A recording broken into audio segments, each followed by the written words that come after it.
Ready. কি ভাই ঘুরাইতেছেন ওবাইদুল ভাই, এটা কি ভাই? ভাই এটা চাইনাতে আনলাম কালকে, এখন ঘুরাইয়া দেখতেছি। এটা ঘুরাইলে কি হইব ভাই? এটা একটা বেড ভাই। এটা কিভাবে বেড হয় ভাই? এটা কিভাবে দেখাইতে বেড হয় পারবেন? ভাই দেখবেন আপনি? দেখাইতে পারবেন আপনি? হ্যাঁ দেখাতে পারবো ভাই। কিভাবে দেখি ভাই? এই দেখেন। আরে ভাই এটা বেড হয়ে গেল। হ্যাঁ বেড হয়ে গেছে।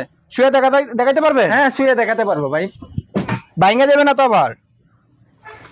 কি ভাই ঘুমায় রইলেন? এই ওবাইদুল ভাই ঘুমায় রইলেন, এটা তো ভিডিও চলতেছে ভাই। ভাই এটার মধ্যে শুইলেই খালি ঘুমে ধরে। উঠেন ভাই, ওইটা দেখান দেখি আবার। দেখাতে হবে? দেখাতে হবে ভাই উঠেন। আমার ঘুমে ধরছে এখন। উঠেন ভাই, এটা তো ভিডিও চলতেছে ভাই। আচ্ছা ভাই ঘুমে ধরে, এটা শুইলেই ভাই ঘুমে ধরে খালি। এটার দাম কত ভাই? ভাই এটা দামাকা অফার থাকবে আজকে, দামাকা অফার। কত টাকা হইতে পারে এটা? ৭৫০০ টাকা। ৭৫০০ টাকা? হ্যাঁ ৭৫০০ টাকা। পুরো টাকা দিতে হবে না ৫০০ টাকা অ্যাডভান্স করলেই চলবে। 500 টাকা দিলেই পারি? হ্যাঁ ৫০০ টাকা দিলেই পারি।